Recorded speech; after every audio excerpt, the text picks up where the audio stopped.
Kings. Come on now. You needed that one. Dallas Mavericks did not lose. We needed a Mavericks loss or a Kings win, and it did not happen last night.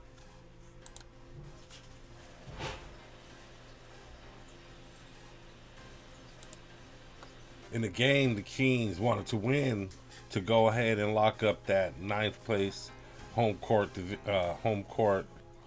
advantage, and all they needed to do was win a game and Dallas lose a game. Dallas was able to win and the Kings were able to lose. So it is still not locked in yet. If Dallas wins and the Kings lose this last game, then Dallas will be the home team in the play-in tournament. Or well, for the 9th and 10th spot anyway.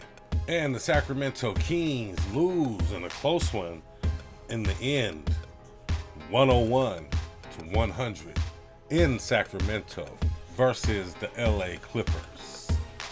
And the Kings are currently 39-42, still in that 9th place spot. No way to move up and one way to move down. Losers of the last 2, 4 of 6 in the last 10. They are under 500 and will finish under 500 on the season. 39-42. That's just ugly. 42 losses. Like, come on. This isn't a 500 team at least. Like, come on, Kings. I know there's been a bunch of turmoil this season, and guys are new to the team, learning how to play with each other and still gaining chemistry and all that. But come on, man. 42 losses. Hey guys, before I get too deep in the video, I ask if you can, please click that like button. Also click that subscribe button for your boy. It's at the end of the season, but we're still going to do some more stuff after the season.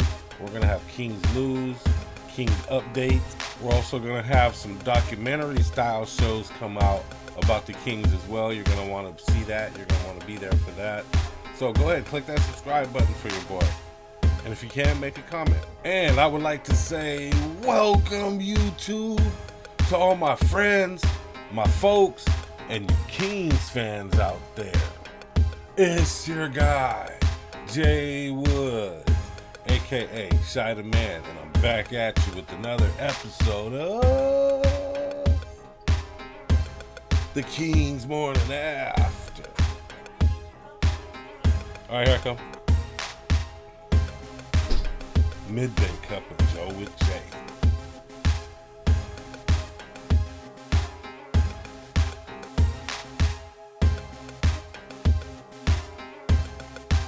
Ah!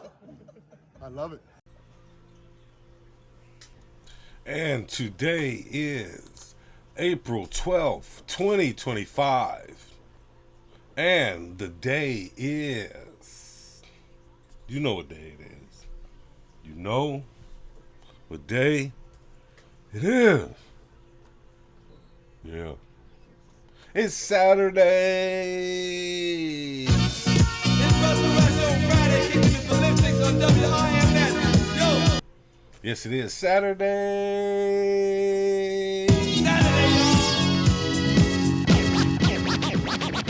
A super kick it Saturday.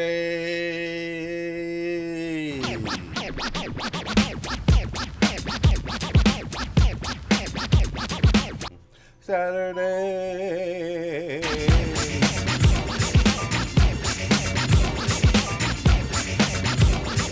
Saturday. Yeah. Saturday. Girl meets boy on Thursday night. Saturday. Saturday. Saturday. Yeah. Girl meets boy on Thursday night. Boy was high, girl fly like kite. They hold hands until next day. Boy, then let's go. We're back on that roller coaster of love, baby. Roller coaster. Yeah, man. This Kings team, boy, I tell you, it's so hard to love this damn Kings team. Roller coaster, up and down season. First we're winning 3, then we're losing 3, and we're winning 3, and we're losing 3. These Kings and having different opportunities to do different things and just failing and letting fans down at certain points of the season and then stepping up and looking real good, like they can conquer the world, and then losing 4 in a row. And oh man, this season, man, I tell you. And I'm not gonna act like the Clippers are like some easy pushover team. The Clippers, there was a stat saying that they were like 17-18 out of their past 20 games, I want to say. So, you know, this Clippers team is rounding out and having a lot of chemistry and looking really good at the end of the season, right at the time they need to, right before playoffs and play-ins and all this other stuff starts up. So the Clippers are playing how they should be playing. You know, they've developed a lot of chemistry over the past couple months. James Harden is playing well. He's playing really good at point guard. He averages over 10 assists a game. Kawhi Leonard is back from his injuries. And with Kawhi Leonard, they're giant beaters. They're a good team. You know, they're a decent team. They got Derrick Jones Jr. out there high flying, catching alley-oops, and Zubac, who's a banger. He's a grown ass man out there. You know, he's giving his offense and giving you punishment as well. You know, and he plays defense. So I'm not gonna act like this was an easy team, but in my opinion, I felt like for most of the game, they were attainable for defeat. I feel like the Kings should have beat this team. And at the end, you know, Clippers executed better than the Kings. They were able to, you know, get their little layups. And to be honest, the Clippers offense, they had a lot more easier shots than the Kings offense. I mean, they caught an alley-oop, you know what I mean? They stole the ball from Levine for a Derrick Jones dunk. James Harden dribbling to the basket with ease, with very little resistance. Where the Kings, you know, they're getting bumped and they're getting, you know, teams are playing defense on us. You know, we're having to take turnaround jump shots or, you know, end of the clock, you know, floaters or bad shots or, you know, these harder shots. It was harder for the Kings to score at the end of the game than it seemed like it was for the Clippers. Yet and still, the Kings were able to catch up. At one point, I want to say they were up, but in the end, the Clippers were just better at executing than the Kings were. They got better shots and looked more cohesive, you know, catching alley-oops and getting their big man the ball low, you know, down low, deep under the basket. And James Harden, you know, he was the reason for a lot of that, and his distribution and his leading of this team. And maybe that goes back to the Kings kind of not having that point guard. I mean, they have a point guard. They have guys that can play point guard, but their best player, their franchise guy, was a point guard. So when you trade that away and you don't get a franchise point guard back, there's going to be a little bit of a hole at point guard. It's not going to seem the same. It's not going to feel the same unless you get another point guard that's exactly the same as the last point guard. I believe that's what a lot of this was. They were being led very well, executed very well, and played defense when they needed to play defense good enough to hold the Kings back. And the Kings didn't do themselves any favors, taking hard shots, missing some shots as well. They missed a few shots. Few shots that normally go in for these guys, like DeRozan missed a couple midi-game shots. Sabonis kind of missed a couple little shots that were close. Levine had like free throw jumper that missed. So a little bit of poor shooting as well by the Kings. And there's a reason why the Clippers moved up the ranks, moved up the standings, because they were down by where the Kings were, down in 10th place, 9th, 10th place.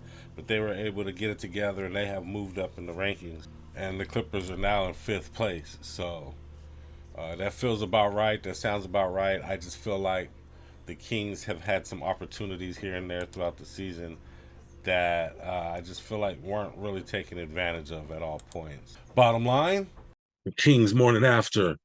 Bottom line.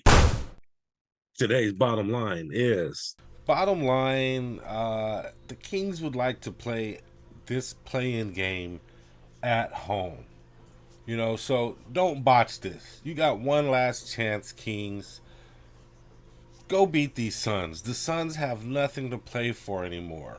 It could have been a situation where the Kings rested their guys because they won and they took advantage of this opportunity to be in the play-in. But no, they didn't win. So everybody's going to have to play. Everybody's going to have to start. I mean, the normal starters are going to have to start for this last game versus the Suns. Beat the Suns. You guys need to beat the Suns. You want home court in this play-in. It's already hard enough. It's already bad enough. You got to play 2 games to get to the playoffs. My opinion, this team was a decent team. They were good enough to get at least 500 to be up there in that 6th spot. But it didn't happen like that. It didn't end up like that. So now they're in the situation where they got to win 2 games. Play at home. You guys want to play at home. Don't hope on a Dallas loss. Go out there and beat these Suns who have nothing to play for. Do not let these Suns be world beaters. Hopefully they're not even going to be playing Devin Booker because the game is meaningless to them. And to be honest, for all extensive purposes, the game is meaningless to us because we're going to be in the play-in spot. But they want the home court advantage. You want to be at G1C. You want to be in town, in your hometown for this play-in game. You got 2. If you beat Dallas, you're going to have to go face either 7th or 8th, whoever that is. It's either going to be, and I'm looking probably too far ahead. We need to be focusing on this next game, which is against the Suns. But 7 or 8 is Timberwolves and Grizzlies. So if you do beat the Dallas Mavericks in the play-in, you're either going to have the Timberwolves or the Grizzlies to face after that. So it's already a hard enough challenge. Go ahead and get this done at home. Stop playing around. Stop messing around. Go out and beat these Suns. That's my bottom line and my cup of joe.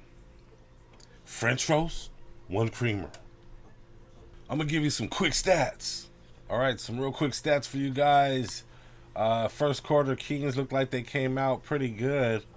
By the second quarter, Clippers had closed that gap and were winning by 1.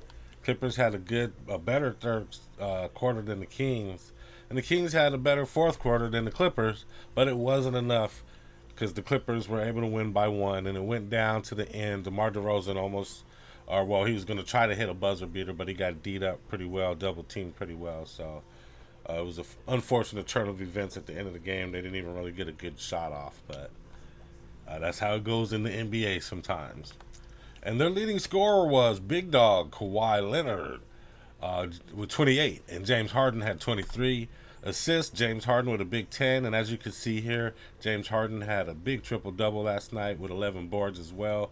He was also their leading rebounder, tied with Zubac. So James Harden out there doing everything for the Clippers and looking pretty damn good at it. If I tell you, being one of the older members, it's not the young James Harden anymore. It's the OG James Harden. So he's looking pretty good out there, being that glue the team needs. And off the bench, Derrick Jones Jr. with 11 points.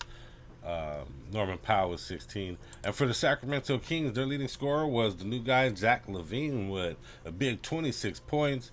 Domantas Sabonis with 19 points. And DeMar DeRozan with 16. Leading assist getter was our guy, DeMar DeRozan, with 8. Rebounders, of course, we all know who our leading rebounder is, usually on a night-to-night basis. And Domantas Sabonis with another double-double. He has about 100 of those this season. And team stats, field goal percentage, Clips 51, Kings 43. Clips hit about 3 more field goals than the Kings. 3-pointers, Kings hit 3 more 3-pointers, which equals about 9 points. And free throws, the Kings hit about 2 more free throws than the Clippers. Just those stats alone makes the game sound pretty damn even. It was only a 1-point victory at the end for the Clips. But the Kings out-rebounded 43-37. Assists to turnovers, Clippers 19 and 12, which is not good at all. But they managed to push through it, and the Kings 23 and 11. Points in the paint, Clippers have way more points in the paint. Points in the paint with 56, and the Kings with 34. There was just a lot more driving and a lot more post-ups from the Clippers, with Kawhi Leonard going down to the middle of the court. James Harden driving, and Zubac getting a lot of points down low as well. Eye test. Let's give the Kings an eye test. And for this eye test, we're going to analyze mostly the fourth quarter, which is when the Kings kind of did a little bit of a comeback, but just couldn't close it out really in the end. As you can see at this point of the game, they are down by 5 points, and this is the end of the third quarter, where Derrick Jones Jr. was able to drive and catch alley-oops really easily. Not much resistance right there. I like that drive right there. That's nice. Top of the key, side key, post. And Derrick Jones, even though he came off the bench, was a very big part of this victory, getting a lot of easy shots at the end and making some good buckets as well. Devin Carter with a long-range floater. A long-range, high-arcing shot. Kawhi Leonard hitting that midi game like DeMar DeRozan. It was like two LA guys going back to back, or back and forth, shooting that mid-range game. James Harden just bullying Devin Carter to the hole, drive right to the basket. I thought that the Kings should have pushed a little bit more of that two-man game like that right there towards the end of the game, instead of so much one-on-one and isolation. Nice pass, Zubac with the easy 5-foot floater shot. Derrick Jones Jr. with a steal and a dunk, another easy basket for him. All of his baskets were really easy. That's a problem. You don't want to be giving guys easy baskets and easy shots at the end of the game. And that was just another alley-oop by Derrick Jones, another easy shot for him, easy dunk, because DeMar DeRozan didn't commit and only went halfway. He didn't even have to double right there. He should have stayed on Derrick Jones. Feels like we're kind of just relying a lot on LaVine's shots and LaVine's three-pointers to stay in some of these games, which I don't believe is a great way to make a living. And not to say LaVine can't shoot, he's a great shooter, but I don't think you want to rely on jump shooting. The Kings need to rely more on that two-man game with Sabonis. Like I said, Sabonis, a lot of really easy, not Sabonis, Derrick Jones Jr., a lot of really easy shots, dunks, layups, alley-oops. And LaVine was shooting good at the end of the game. He brought us back a lot, he had a lot to do with the comeback. But you just don't want to rely on that. Excellent shooting by LaVine as usual.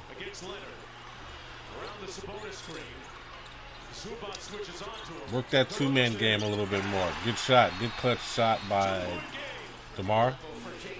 2-point game with 20 seconds left. Right here was the worst. They couldn't get a damn rebound to save their lives. I want to say the Clippers got like 2 or 3 second chances right there at the end of the game when the Kings could have tied it up had they got that rebound. Then they didn't make their shot. They got the rebound and had to foul Harden. He ended up missing them, so they still had another chance. They didn't show it, but Keegan Murray got an excellent steal at one of these parts of the game.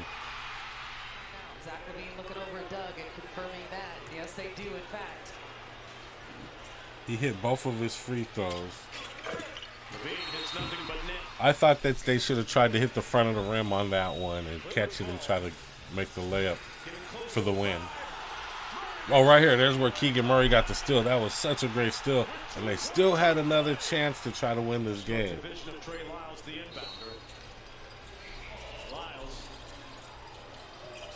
It'll be DeRozan. Lets it fly, no whistle. And the Clippers come away with the win. Now, LaVine probably could have got that ball had he not came around so awkwardly. He kind of came around... He kind of came around this way and had his back kind of turned weird. It'll be DeRozan. Lets it fly, no whistle. And even Keegan Murray was kind of open right there as well, too. Let's see here. Keegan Murray right here. Oh, get it to him right there. Let him drive to the basket. But instead, that's the shot they got off. He ended up getting double teamed on the shot. Let's see it again. One more time. Right here. He just came right to the double team. Just bad execution. I didn't think DeMar should have got the ball in that situation. They should have just... Keegan probably should have got the ball, but I know they didn't want to wait any longer for anything else to open up. So passed it to DeMar, who was right there in front of him. You know, why wouldn't you pass it right there? But in that situation, they probably should have called a timeout and redid that little entry play. They should have got a guy cutting around the other side of the lane, the elbow, come over the front of the free throw line, right in front of the inbound passer, and tried to get a midi shot by the other elbow, by the elbow, or somebody running towards the basket. More of a shot like that, which was what Keegan Murray kind of did. He kind of came around that side, but he should have, made himself more open. Made his presence more known, hands up, and But I don't think the Kings should have even been in that situation. They missed a bunch of shots at the end of the game right there, but it is what it is. That's my eye test. Next up is the last game of the season. Sacramento Kings versus the Phoenix Suns. There was a time earlier in the season where I thought this game might go down to see who gets that 10th spot. Since then, the Suns have fallen off. The Mavericks had an injury to Anthony Davis, and they fell off a little bit. So that's why it's at this point of the season now. But even now, still, this game is still very important for the Kings because they need to beat this team to get the home court advantage, home court in the play-in game. So it's the last game of the season, but it's still important for the Kings. It's not as important for the Suns. Their season is over. They're basically 1-2-3 Cancun. They have gone fishing at this point. So let's take a look at who they have real quick. They are missing Kevin Durant. All right. Kevin Durant is their leader. He is out for the season. He's not coming back. A lot of people are saying he probably has played his last game for the Suns already, as he will probably be on another team next year. Then they also have Devin Booker, Bradley Beal, Nick Richards, Bol, Grayson Allen, Colin Gillespie, Ryan Dunn, Tyus Jones, Cody Martin, Mason Plumlee, Oso Ighodaro, Vasile Micic, and Damian Lee, to name a few guys. It was a good team at the beginning of the season. People had a lot of hopes for them. They thought they'd be a 4th, 5th seed, something like that. But they are not going to be in the playoffs this year and have totally fallen off. And I don't expect to see these guys doing too much in this game. It's the last game of the season. Devin Booker, who knows what he's going to do. But honestly, it'd be great to just see these guys sitting, and maybe they'll let some of the younger guys start the game and come into the game and just make it an easy victory for the Kings, is what I'm hoping for. But if not, the normal starters are in, then the Kings just need to go out and play their normal game. They need to beat the Suns team. They're a better team than the Suns team, and they're at home. Don't play around with this team. Go out there, stomp on this team, and step on their necks and get this victory. Betting lines. All right. For betting lines, I got BetUS here. I like BetUS. It's like a traditional sports book. They have all sports on here. Plus, I like to do boxing on this site too.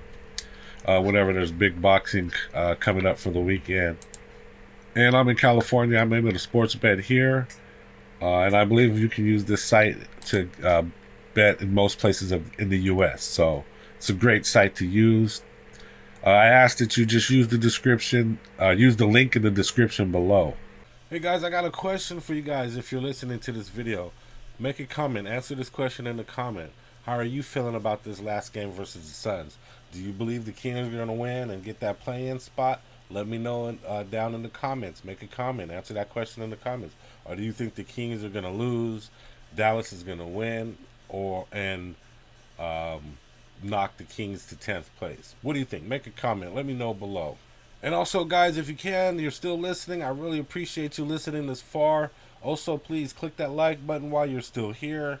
And if you like Kings Talk, Kings News, if I said anything entertaining, any analytics that you liked or got any information from, I ask that you please click that subscribe button for your boy.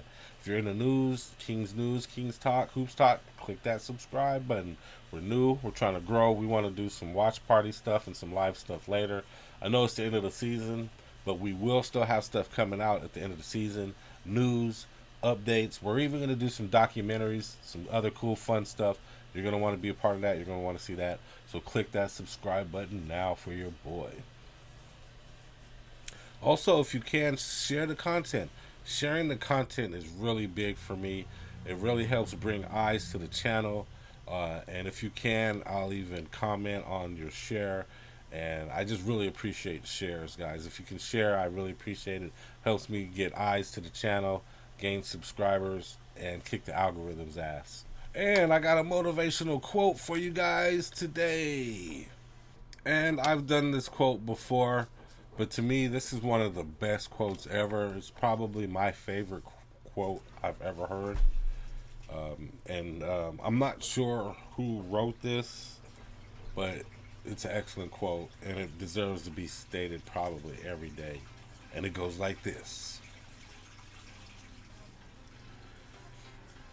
We are what we repeatedly do. So success then is not just an act, but a habit.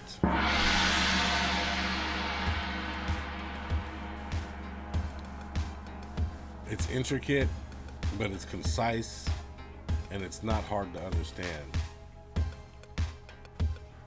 We are what we repeatedly do. Excellence then is not an act, but a habit. And it's really a statement about being consistent, putting in work, what your habits are, you know, your good habits. Whatever you do repeatedly is who you are, what you are. You know, you could say you're this or that, but you're not this or that unless you're doing it all the time or you repeatedly do that. So just remember, if you want excellence, it's from repeated good habits.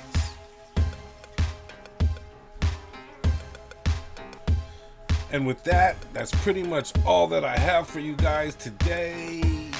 I really appreciate you being here. I appreciate you clicking on my video. I appreciate you watching this far. I appreciate you listening to all my craziness. And I really appreciate it if you click that like, subscribe, or share, or made a comment. I really appreciate that. But you definitely want to be subscribed, because the day after the next Phoenix Suns game will be another episode of my show, The Kings Morning After, Midday Cup of Joe with Jay.